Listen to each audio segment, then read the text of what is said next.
Hello, traders. FX Pip Collector here. Today is Wednesday, May 29th, and I'm going to be analyzing gold versus the dollar, starting on the monthly, working my way down to the 1 hour time frame for the full top-down analysis. So on gold monthly, I still think this is extremely clearly a 1, a 2, and I still think we're in a wave 3. Most likely place for wave 3s to go is the 161.8 Fibonacci extension right around the 25.50 area. So I'm definitely still very bullish. I still think it's going to keep going up.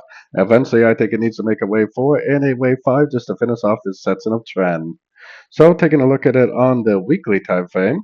On the weekly time frame, I'm definitely looking at this as a wave 1, a wave 2, and I think we're still in a wave 3. I think we're just in subdivisions of that wave 3. I still think it's going to end up going up to around that 61.8 Fibonacci extension. So taking it down to the daily time frame. On the daily time frame, I'm still looking at this as possibly already being a wave C because it looks like a 1, 2, 3, 4, 5. A 5 wave trend tells me that it should actually be a wave A. And even though this is a higher high, higher high, I think that is a wave B. I think it could be a double zigzag wave B, and I think there's a pretty good chance we are in a wave C already. So once this wave C is over, it's probably going to be the end of a correction and the continuation of the uptrend, making its way up towards that 25.50 area. So heading down to the 4 hour time frame. 4 hour time frame, it looked like it was starting to end the correction today, but looking at it closer, I think there's a better chance that we're just testing these lows right here, that we're actually probably going to make our way up to the 38% and possibly even higher. I think there's an a B, and a C in here someplace. And once this goes up to the 38, maybe the 50%, it's probably going to break structure to the downside, and it's probably going to end up going down to complete the wave C pattern like I was showing on the much higher time frames.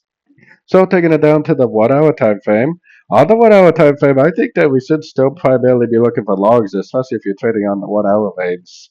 I actually think this is like a truncheon wave 5, like a higher high wave 5, and that this is a little uptrend right here, probably a wave A, and that we're probably already in a wave B. And I think there's a pretty good chance it's going to go up to either the 38, maybe even more likely the 50 or the 61.8 for a wave C. I think the 50 is a pretty likely area out of all three of them. Then, whatever level it does decide to go to, whatever level it does decide to make an impulsive move down or break a structure, that would be my entry to go short for the continuation of the downtrend. Now, I think that you primarily should be looking for logs on these sort of time frames, catching this wave C. But once you identify the end of this wave C, I think there's going to be an even better sorting opportunity for the continuation of the downtrend, which I still think this is a wave C on the daily time frame. So don't forget to join my free Discord channel, which is linked down here in the corner. And don't forget to check out my membership program if you're interested by checking out my website, fxpipcollector.com. As always, thank you and happy trading.